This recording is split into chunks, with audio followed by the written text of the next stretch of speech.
You called this an attack. Are you confident that this was an attack and not an accident? Well, it would seem like it based on the explosion. I've met with some of our great generals, and they just seemed to feel that it was. This was not a some kind of a manufacturing explosion type of event. This was a seems to be, according to them, they would know better than I would, but they seem to think it was a attack. It was a bomb of some kind, yes. Now, many times Trump comes out and tells you it's a bomb before the intelligence agencies come out and say it, because he's allowed to declassify whatever he wants under the National Security Act of 1947.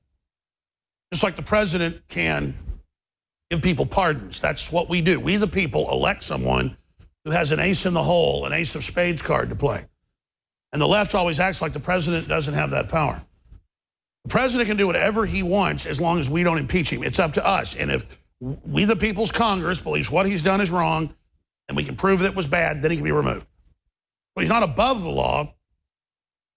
He represents we, the people, and our law. Now, first they said fireworks. Then they said, no, it was a munitions facility. And we've had munitions facilities blow up in the United States before. Now, they've had a couple in Houston blow up.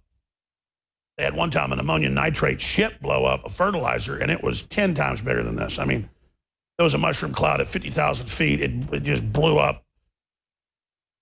Dozens of square miles completely were destroyed. So this stuff goes on. But in the Middle East, you know, there's a lot of terrorism that goes on. And Beirut's got a lot of Islamic/Christian infighting going on there in Lebanon. And Trump would not say that unless the military had intel that if terrorists are going to target something, that's what you want to target. You want to target an explosives or fireworks factory, because then all you got to do is get a hand grenade to go off inside close proximity to high explosives. It'll cause a chain reaction. Not an atomic or hydrogen nuclear, thermonuclear, but one with TNT type effect. We've got overhead shots of this. You can see the port of your TV viewer before. You can see after. Looks like a giant asteroid hit it. But you notice those buildings still stood up to the blast. The Oklahoma City building had columns in the back blown out, but not in the front because there were bombs inside. The fuel truck was just a distraction. Turns out in 2018, the ongoing prime minister of Israel, Benjamin Netanyahu, talked about Iran and Hezbollah building missiles at a factory in Beirut and supplying Hezbollah with the missiles hitting Israel. And they went on to say that they were going to destroy the ambitious project, warning the enemies to be careful.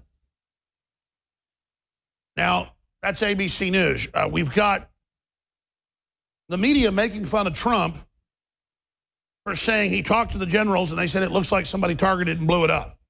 Well, they have the satellites, folks, and guaranteed that was being looked at the time. And so they can see the signature and I'm sure had intel. And so Trump knows that they're going to say, oh, Trump's full of it, later it'll come out that Israel probably blew it up. There were a bunch of explosions a few weeks ago in Iran at weapons facilities. Remember, Netanyahu also showed it at the UN and talked about it. So when Trump says, looks like somebody blew this up, the generals tell me, he didn't just saying that unless they told him that. But let's go ahead and hear from Benjamin Netanyahu 2 years ago. Hezbollah, listen to this. Hezbollah is deliberately using the innocent people of Beirut as human shields. They've placed 3 of these missile conversion sites along Beirut's international airport.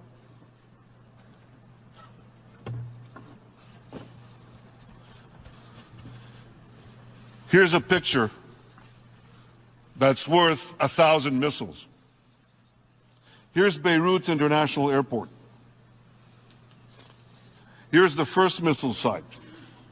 It's in the Uzai neighborhood, on the water's edge, a few blocks away from the runway. Here's the second site. It's underneath a soccer stadium. That's the soccer stadium. 2 blocks away. And here's the third site.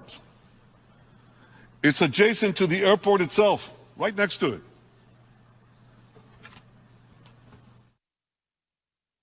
Okay, so I would look at Israel as being who's behind this.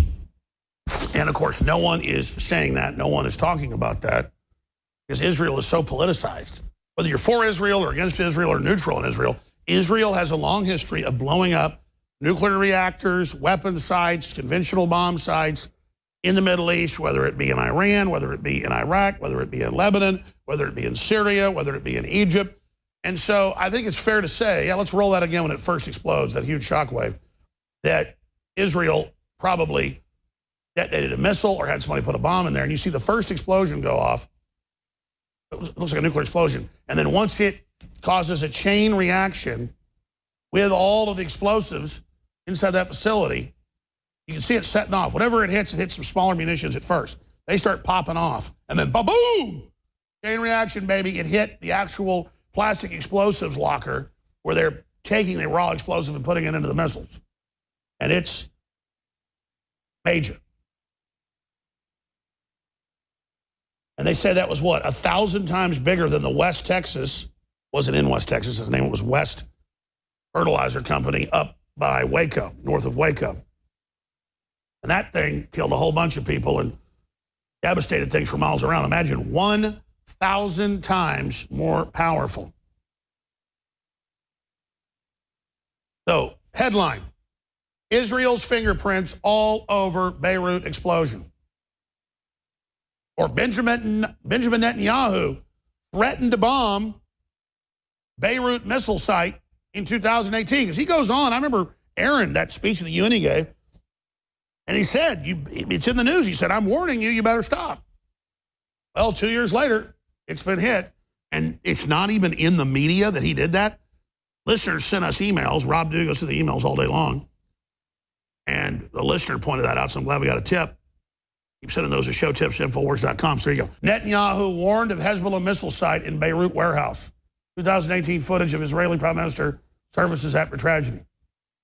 I mean, Netanyahu threatened, you can read the articles, there's transcripts, threatened to attack it. No one knew. No one knew the details, and even on the local and Arab, from the morning until now, they talk about this belongs to Hezbollah, rockets belong to Hezbollah, explosives belong to Hezbollah, and Hezbollah, and they keep repeating it again. Yeah, they have nothing else on their minds but to criminalize Hezbollah. However, they used the concept of lie, and they keep lying until people start believing you. Use the huge dimensions of the tragedy in order to incriminate Hezbollah. But we are betting on the credibility of these people, how credible they would be, keeping invention and the falsifications and the lies. However, this subject, as some of us say,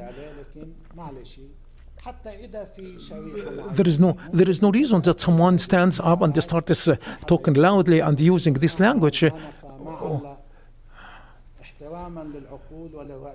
We respect the public opinion and we respect the minds of people. And I would like here to declare and to say absolutely, decisively that we have nothing to do with this.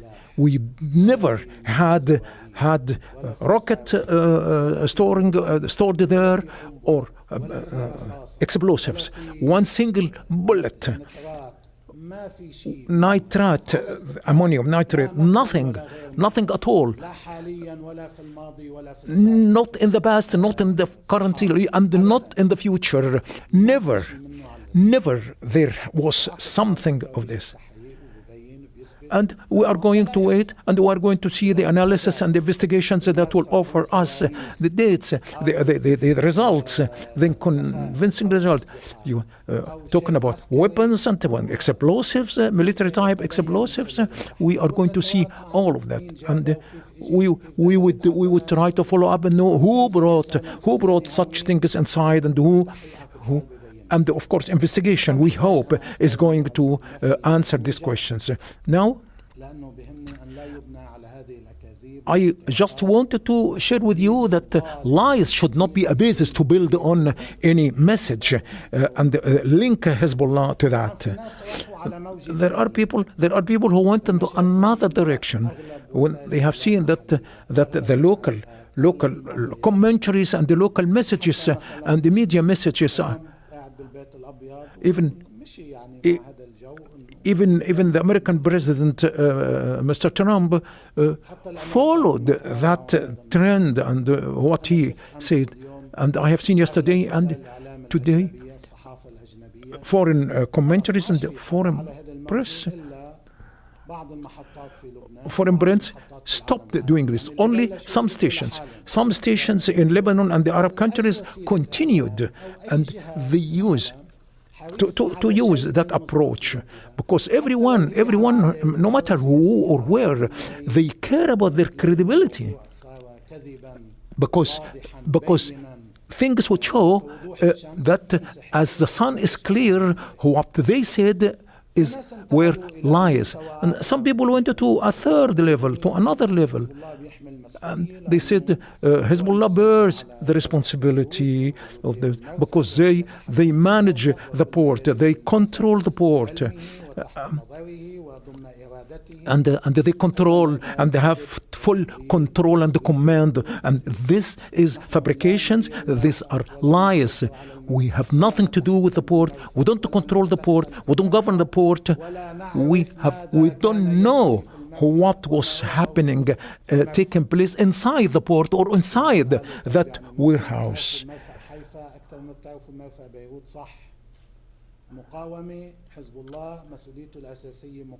Hezbollah is about resistance.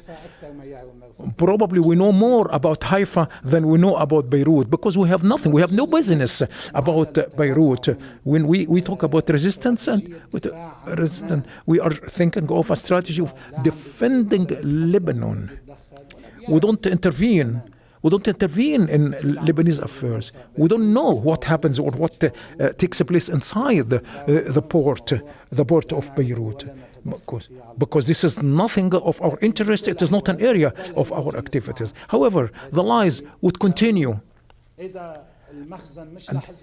if the warehouse does not belong to Hezbollah, let us find someone else in order to throw the dirt on Hezbollah. So those unjust people would like to throw mud, no matter what, on the name and on the face of Hezbollah, to incriminate them. However, investigations are underway, and we hope that the criminal investigation is going to show us the results, and the investigators have the capabilities, and they will know what was inside. Hi, this is Gordon Duff. I'm senior editor of Veterans Today.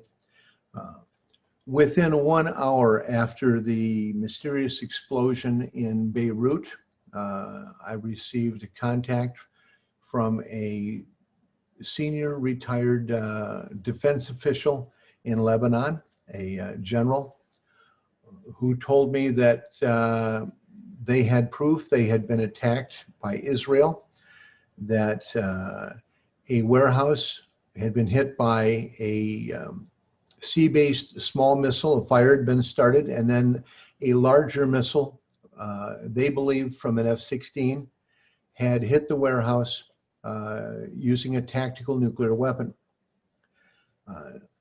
I was then sent a video. The video, we identified frames within, and we located what appeared to be a missile coming in, and this was in daylight. We identified this as a guided missile.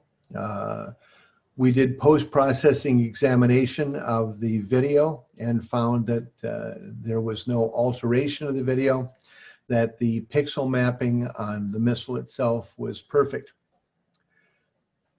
Using this and then a series of additional videos that have come in from all over Lebanon, because apparently the time between the first fire and the second fire was some period of time.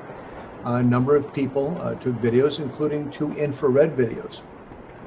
Those went through processing and examination here, and we were able to isolate very clear images of what looked to be a 30-plus foot Israeli surface-to-surface missile. In the process, while investigating this and writing on this, and this was an article that went viral on VT that had around 300,000 readers, and that on a website that is banned on Facebook and Google, turning those numbers is very unusual.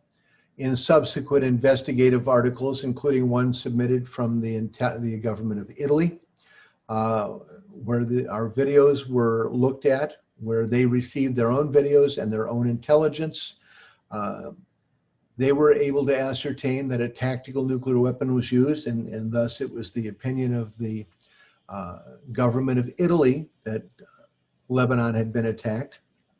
I submitted our evidence to Jeff Smith, an investigator from the International Atomic Energy Agency. Jeff reviewed the video. He's a nuclear inspector and a former nuclear weapons designer for the U.S. Department of Energy. He's a particle physicist from the University of California. And he indicated that this was a nuclear explosion that had occurred, estimating it at around 6 kilotons. He then contacted a radiation monitoring organization that works with the IAEA and talked to the people at their facility in Sicily. They sent a report that showed a massive spike in radiation at the exact time of the explosion from the eastern Mediterranean, which they called a fission event, either a nuclear power plant explosion or the explosion of a fission device, nuclear weapon. They sent us their data. We published their data. That data would be considered inexorable. In the interim, we contacted the government of Lebanon and were asked to submit information to them. And we know that they contacted the French government and asked for surveillance information on a possible missile launch. Our story was reviewed by people in the United States Pentagon, the generals from the Pentagon that reviewed the story and then reviewed American intelligence in the region, contacted the President of the United States. The President of the United States, Donald Trump, announced to the public that Lebanon had been attacked using a bomb or weapon of other kind. Based on his information, he was then attacked in the press rather wildly, and then he again reiterated that the Pentagon had told him that this was an attack on Lebanon using some kind of device. I believe that would be considered classified if it were a nuclear weapon. In the interim, there has been a tremendous reaction in Facebook and Google banning any mention of these weapons being used, of Israel. Across the internet, there have been threats, death threats against anyone who has carried this story forward. While this has gone on, we were contacted by a political figure out of Lebanon with direct knowledge of the case, and I'll tell you why I mean this was the case. And he came to us with a highly detailed story. He told us that 6 years ago, Israeli intelligence, working with other assets, bought a small leaky ship in Cyprus, aided by a Russian group, not part of the Russian government. They loaded this ship with what they made to appear to be ammonium nitrate, but was in actuality dirt and rocks. Brought this ship in to Lebanon. It was leaking and sinking with purchased with a phony letter of credit, with phony SGS inspection documents, and was temporarily unloaded there while a court case carried on. They have since maintained this fake cargo at that warehouse for 6 years. We have the details on the court case. We have the details on the letter of credit. We have the details on the phony Russian client. We have the details on the seller of the ammonium nitrate, who was first in Romania, Moldova, and then in the Republic of Georgia, where no such facility exists that produces these products. These were changed 3 times. We're investigating this as part of what appears to be a broad multi-year scheme by the state of Israel, who was planning an attack on the infrastructure of Lebanon. In this case, the attack on this port would virtually starve the Lebanese people. Destroys a massive amount of food, destroys the ability to import and export food for, it'll be many months now, without great difficulty. And of course, one of the things that made us suspicious is that Benny Gantz, Israel's defense minister, announced 5 days in advance that he was planning on staging an attack on a significant Beirut-based infrastructure facility in Lebanon. 5 days later, we have an explosion of ammonium nitrate fertilizer with the problem. The crater for this explosion is approximately 500 feet across and has been measured at 21 feet deep. To duplicate that with ammonium nitrate would require a slurry with ammonium nitrate and a hydrocarbon fuel such as mazout, M100, or kerosene, thousands of gallons, which did not exist, and that explosion would not have been possible without being boosted by a hydrocarbon, which was not there. We could talk about colored smoke, other things which could not be related to ammonium nitrate either, but there was no explosive mix. Ammonium nitrate on its own is a very weak explosive and wouldn't have gone in 21 feet of rock.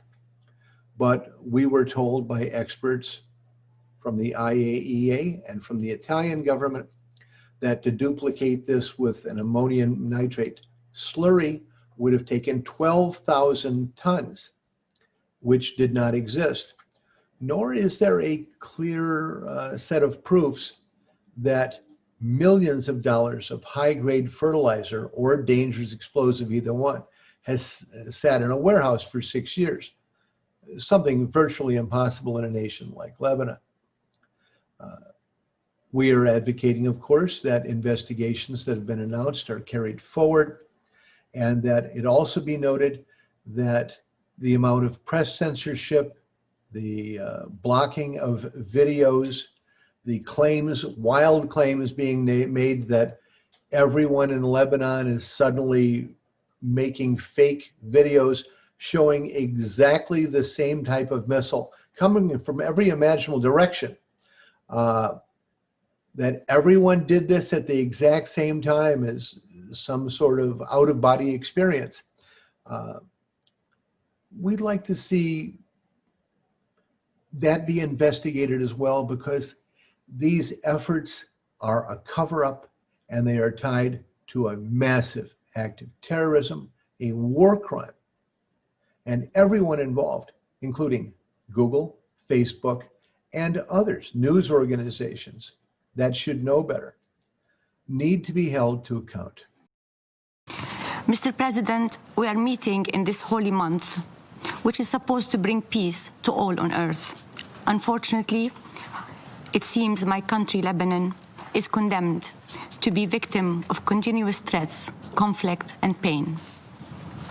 While the Lebanese were busy preparing for Christmas to celebrate the birth of hope and renewal, they are today worried, concerned, and fearful about the future.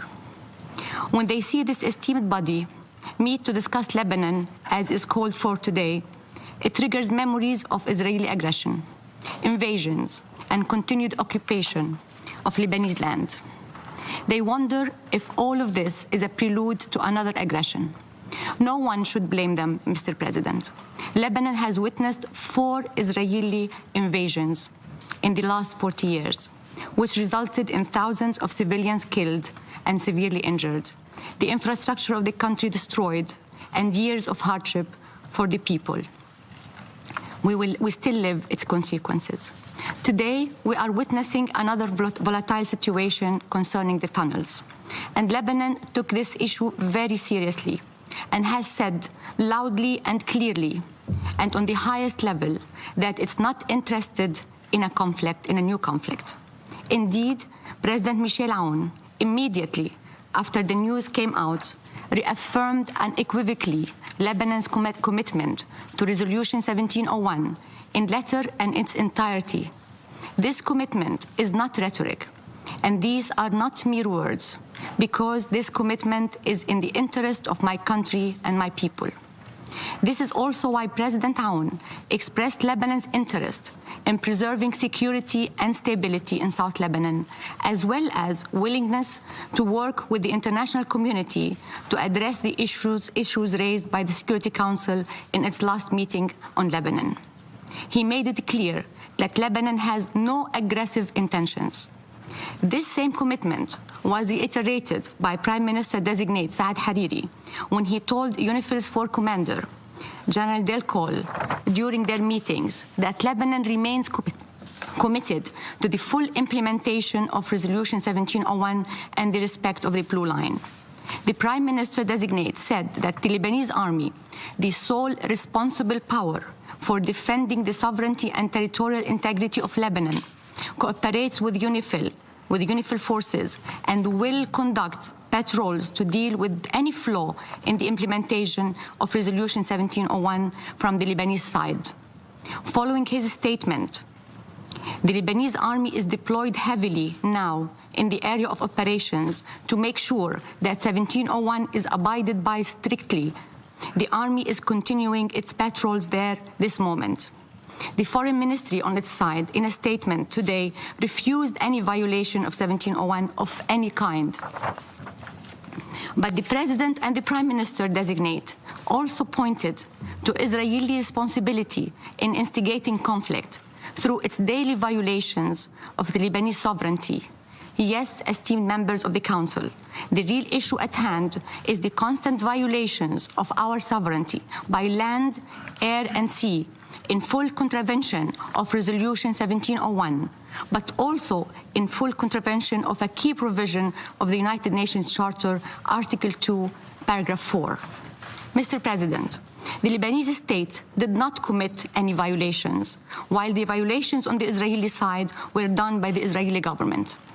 These violations amount to 1,800 violations annually, and in the last 4 months, they reached 150 a month on average.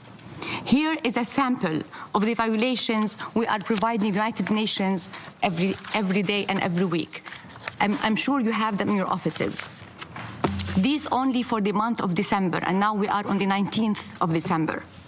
Moreover, Israel breached Lebanese airspace in the last 4 months alone by an average of 84 violations on a daily basis. All of these are documented with UNIFIL. This is in addition to its violation of the Lebanese telecom network, sending threatening messages to the Lebanese citizens and causing fear and panic among the population. We sent reports of these to you, Mr. President, and to the Secretary General in a formal letter on December 6. Just imagine, esteemed members of the Council, if we were to call for a Security Council meeting every time Israel violated Lebanon's sovereignty since 2006. You will be here 24/7 shift to address them. Lebanese officials accorded the problem of the tunnels the utmost careful attention, fearing, rightly so, that Israel might use it as a pretext to threaten the stability of Lebanon. The Prime Minister-designate told the UNIFIL force commander that the United Nations must shoulder its responsibilities in facing the daily violations by Israel. He said the escalating tone towards Lebanon, which you had a taste of it today outside the Council, that does not serve the relative calm that has been prevailing for more than 12 years in the South. Prime Minister Hariri called the international community on all of you to curb this escalation in the interest of the respect of the Blue Line and the full implementation of Resolution 1701. We repeat his call here again today in the Council, hoping that you defuse the situation for the benefit of peace and calm on our border. Mr. President, in light of all these violations and disregard of international legality, the Lebanese are asking a legitimate question. Are there aristocrats in violations for the international community? They are worried about double standards, where Lebanese reports of Israeli violations of its sovereignty are buried in the archives, while Israel's complaints get Security Council meetings and their actions go unpunished. Mr. President, listen to this quote. We have the perfect right of preemptive self-defense to survey and collect intelligence. These are the words of the Prime Minister of Israel a few days ago when addressing the Israeli breaches of Lebanese airspace. What the Prime Minister sees as self-defense is seen as a threat in Beirut. When the Israeli planes fly low or break the sound barrier over populated areas, people feel the brunt of the Israeli violations. We all know too well how the so-called Israeli right of preemptive self-defense, which, by the way, has no international legal basis, is used to justify illegal aggressive acts and invasions. Mr. President, we should not be condemned to repeating the same situation over and over again. There is a simple way of keeping the border calm. It is by adhering to Resolution 1701 by both sides, and not only by Lebanon. It's by moving from a cessation of hostilities to a permanent ceasefire. It's by the Israeli withdrawal from the remaining occupied Lebanese territory and territorial waters. There is also a UN mechanism in South Lebanon, as you all mentioned, the Tripartite Committee that can deal with all the issues that arise from the situation in South Lebanon. This committee can be empowered to solve all the violations, especially solving the outstanding issues of the border disputes between Lebanon and Israel, including the maritime border. These issues can be resolved away from any domestic political considerations. The Israeli press is rife with questions about the timing and purpose of this Israeli campaign. But although Lebanon is not concerned with domestic Israeli policy, it refuses to be used as a pawn in Israeli power politics. Lebanon is interested in preserving calm on its territory and living in peace and security. Is this too much to ask, Mr. President?